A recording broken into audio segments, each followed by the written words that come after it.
it's Tucker Carlson. This morning, it looks like somebody blew up the Kakhovka Dam in southern Ukraine.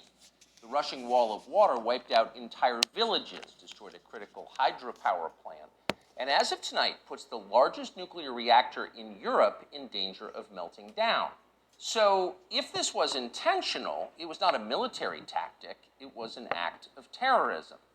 The question is, who did it? Well, let's see. The Kakhovka Dam was effectively Russian. It was built by the Russian government, and it currently sits in Russian-controlled territory. The dam's reservoir supplies water to Crimea, which has been, for the last 240 years, home of the Russian Black Sea Fleet. Blowing up the dam may be bad for Ukraine, but it hurts Russia more. And for precisely that reason, the Ukrainian government has considered destroying it. In December, the Washington Post quoted a Ukrainian general saying his men had fired American-made rockets at the dam's floodgate as a test strike. So really, once the facts start coming in, it becomes much less of a mystery what might have happened to the dam.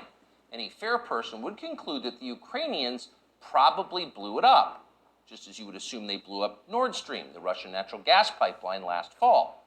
And in fact, the Ukrainians did do that, as we now know. It's not like Vladimir Putin is anxious to wage war on himself. Oh, but that's where you're wrong, Mr. and Mrs. Cable News consumer. Vladimir Putin is exactly that sort of man, the sort of man who'd shoot himself to death in order to annoy you.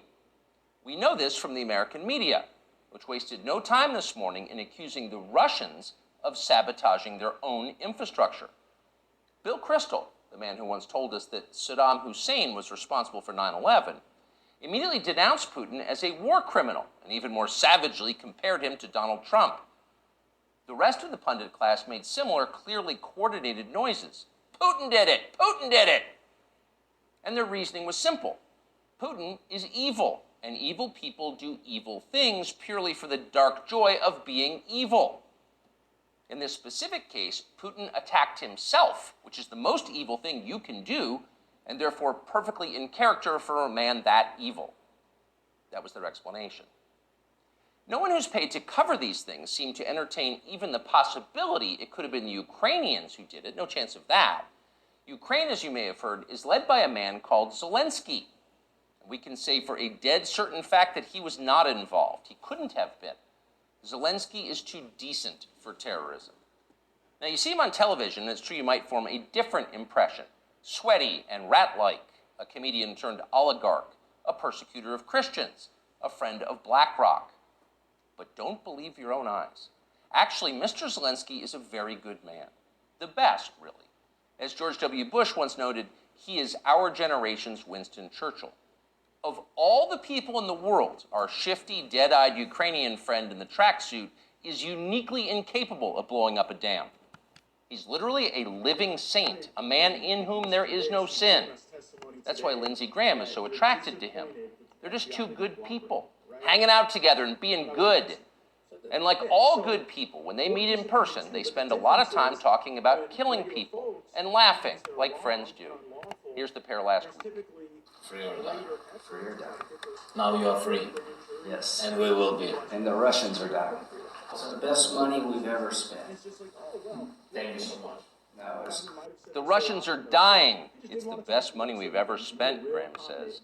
A smile spreads across his thin, quivering lips as he forms the words. He looks like a starving man contemplating a breakfast buffet. The aroma of death has aroused Lindsey Graham.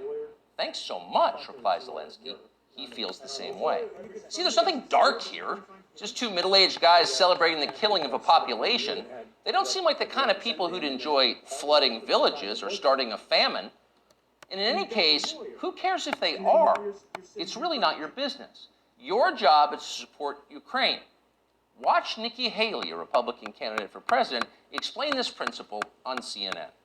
A win for Ukraine is a win for all of us. And for them to sit there and say that this is a territorial dispute, that's just not the case. To say that we should stay neutral, it is in the best interest of America. It's in the best interest of our national security for Ukraine to win. We have to see this through. We have to finish it.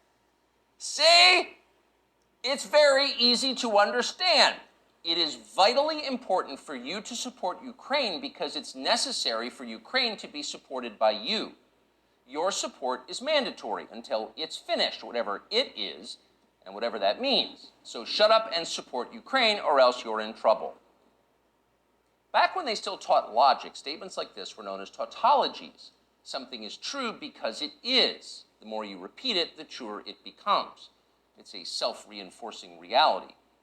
There was a time when tautologies were considered illegitimate arguments, not to mention hilariously stupid. Only dumb people talk like that. Now everybody in power talks like that. Diversity is our strength. Trans women are women. Zelensky is Churchill. It's all self-evidently true. Doesn't need an explanation, and don't ask questions. Sound familiar? Of course it does. That's the pap they're serving us day after day in steaming, lumpy portions. By this point, it's possible that American citizens are the least informed people in the world. Your average yak herder in Tajikistan knows who blew up the Nord Stream pipeline. It's obvious. Does he think some skinny dude in a dress is actually a girl? Come on. That idea would never occur to him. You've got to be lied to at full volume over a period of years in order to reach conclusions like that. And of course, we have been. The media lie. They do.